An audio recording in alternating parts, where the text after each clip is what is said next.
Every day of Elul, in theory, we start with this. We include a psalm. It's the psalm of our days of awe, Psalm 27. And it's the one that we started with today that has the words Achat Sha'alti. And it's a beautiful psalm, and it helps to set ourselves up to get ourselves ready and organized and intentional for the high holidays and for this time of awe. And there's a lot of verses, actually. There's 14 verses in the psalm total. But the one that sticks out to us that we say all the time, we're killing it. The one that we say all that, it's not September 22nd, 2023, don't look at that. The one that we say all the time is verse 4. We say, Achat Sha'alti, right? That song that we sang at the very beginning, Me'etz Adonai.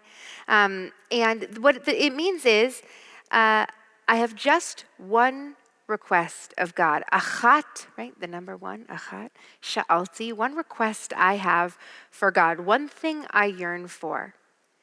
And the thing that we say we yearn for is that we dwell in the house of God all the days of our lives. We say, let us gaze on Adonai, let us gaze on the loveliness of God in God's sanctuary. Really, that's it? That's our only request? I feel like I feel like A, I have more than one request, and B, if I had to make a list of requests, I'm not really sure exactly where I would start. This is an interesting way to frame it, right? That I should, and actually it's singular, that I should dwell in the house of God all the days of my life, and I should see God in God's sanctuary. And so it sets us up to enter into this season with, it makes me feel like I want so badly to be included with God. That's what it's. I have one request that I should be in with God, in God's house, in God's inner circle, in God's club. I want to be a part of that. And however we interpret that, because actually that's not what we're doing during this season. We are looking in ourselves. We are examining. We're doing, right, all of the cheshbon hanefesh, that internal examination that we have been doing and thinking about and working on and working our way toward for the last 30 days. That's what we're doing during Elul. We're doing all of that inside work. And what we're really asking for, I think, in Elul is the strength to examine ourselves and hopefully the strength to change. And so I've been thinking about this verse and what it might mean. The one thing I ask is to dwell in the house of God. And maybe, I don't know, maybe there's a couple of different ways that we might think about this as we do our final walk toward Yom Kippur. This is our last Shabbat together before Yom Kippur. And so I'm thinking about, I know sometimes Henry and I get to snuggle during the sermon, and today I'm giving the sermon, so he didn't get to, so he's mad. I get it, Henry, me too. I think that some of the things that we're thinking about as we walk our way toward Yom Kippur, one of the things I'm thinking about is just how hard change is. It's kind of easy to talk about. It's kind of easy to think about doing the reflection and doing the introspection. It's even easy to read the Elul emails and think about the questions. And the examination, while vulnerable, is not the hard part. The hard part is, what do we do with the thing that we find? We've asked 28 questions, 7 questions a week for 4 weeks of Elul. It's a lot of questions, and some of them are easier to answer than others. We've asked about our physical selves, our spiritual selves, our communal selves, our interpersonal selves. We've asked how we've showed up for each other and for ourselves. Some of those are probably easier for some of us than for others. Some of those are probably easier this year than they were in past years. Some of them are probably so much harder than they have been in past years. And so what do we do when we figure out that the answer to one of those questions is, I didn't show up. I didn't do it the way that I wanted to. I didn't make it to being the person that I wanted to be this year. Physically, spiritually, interpersonally, communally, I didn't do it.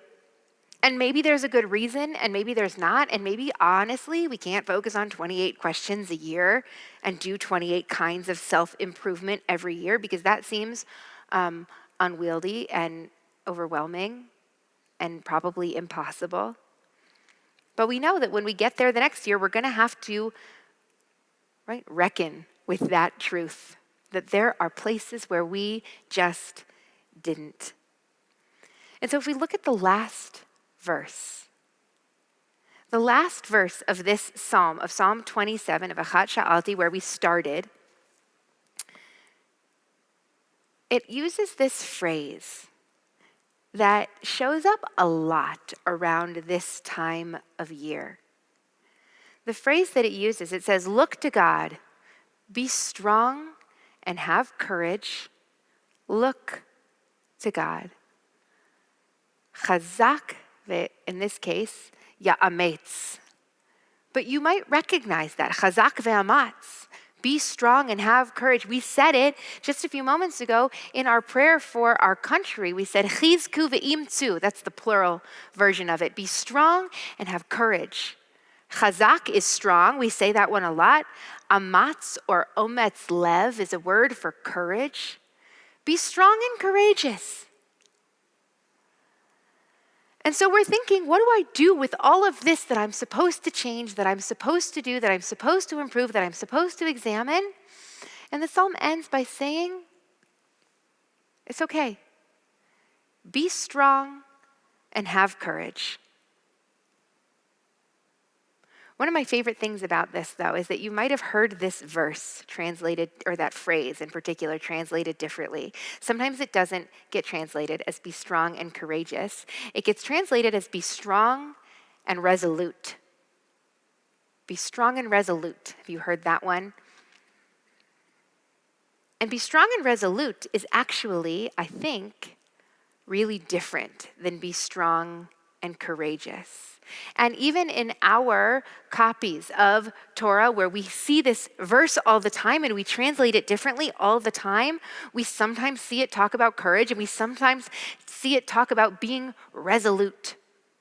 And even though resolute is one of those words where I was like, I know what that means. And then I was like, do I know what that means? Is it one of those words that I know because I use it in context or I see it in context, but I've never actually looked up the definition of it? So here's what I learned when I dictionaried them to find my answers. Courage is the ability to do something that frightens you, right? Courage is not the absence of fear. It is the ability to move forward even though you are afraid. Resolute, on the other hand, means admirably purposeful, determined, unwavering, unswerving. Those are so different. Those are so different. One of them talks about the challenge of moving forward, and one of them talks about the determination that you're going to take to just move forward without even acknowledging that this is hard. If I do something resolutely, did I even acknowledge the fact that I might be, wrong or scared or that it's hard or that I'm struggling with it? Not necessarily. Be strong and resolute means make up your mind and then go and do it. Be strong and courageous means this might be hard. You might not have an easy time. You might really struggle with this. Do it anyway. And so here we are, poised for the last few days of our march toward Yom Kippur, of our 40 days of Elul into the days of awe. And we have this challenge that this verse, that this psalm has given us. One thing that we need to be in relationship with God. And here's what I'm throwing at you. Tell me what you think about it. Because I struggled with this, right? I want to dwell with God. I think that we don't do a very good job sometimes of thinking that we're worthy of dwelling with God when we see all of our mistakes. I think it feels weird and hard and scary to imagine that we are worthy of love at all, God or otherwise, when we're so deep in, here's where I didn't do it right or well. Here's where I messed up. And so to yearn to live in the house of God is perhaps about knowing that we're worth it and that we deserve that, even though we may have made a lot of mistakes this year, because we make a lot of mistakes every year because we're human beings. So here's my resolution to all of this, all of these pieces that are floating around for me in this psalm, that I'm in the middle of Elul, or at the end of Elul, but the middle of these days of awe, and I am working so hard to figure out where I can be better and what I have done wrong and how I can change it, that I'm terrified to make those changes. And I'm terrified to hold myself accountable to them, because I know that when you hold yourself accountable to something and then you don't make it quite as far as you wanted to, that I feel bad about myself. And that the idea of being worthy of dwelling with God is hard, because I'm not sure I always am. And we close it out with an instruction to be strong and courageous / resolute. We started with Havdalah.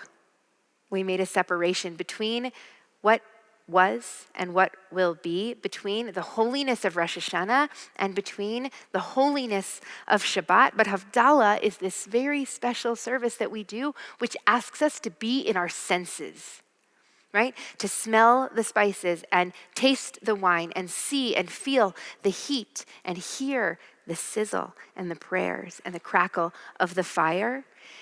Our senses are on the outside. Courage is on the inside. Courage is about what we feel. Havdalah gave us what we sense. What we sense and what we feel are two different things. And perhaps being resolute is also about what's on the outside. How do we move forward with purpose regardless of how we feel? Scared or not, anxious or not, unworthy or not, walking forward resolutely means that no matter what we feel, we're gonna walk with purpose. You can be resolute and have courage and be afraid. Both pieces of ourselves, the inside and the outside,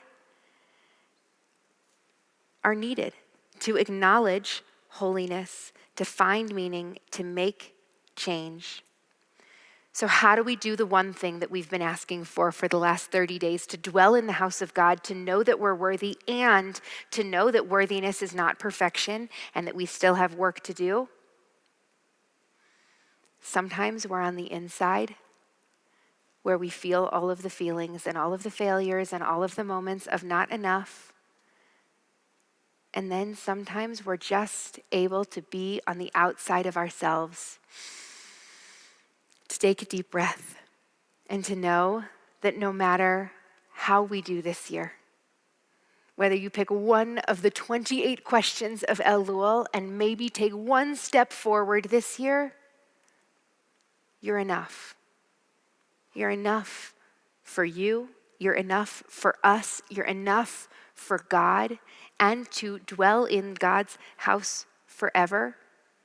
Just showing up for the process, I think, is courageous in its own right. And so today we got to be in our spiritual selves. We got to be in our feelings as we finished Rosh Hashanah, as we began Shabbat, and we got to be in our physical selves. We got to feel the heat and smell the spices and taste the wine. And if it becomes too much over the next week as we walk toward Yom Kippur to be on the inside and to reckon with ourselves, take a moment, take a sniff, have a sip, feel the heat, feel the sunshine.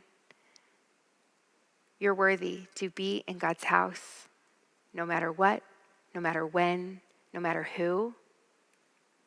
What a gift to know that. And perhaps that is what will give us both the strength and the resolve to move forward into this next year as our very best selves. Shabbat Shalom.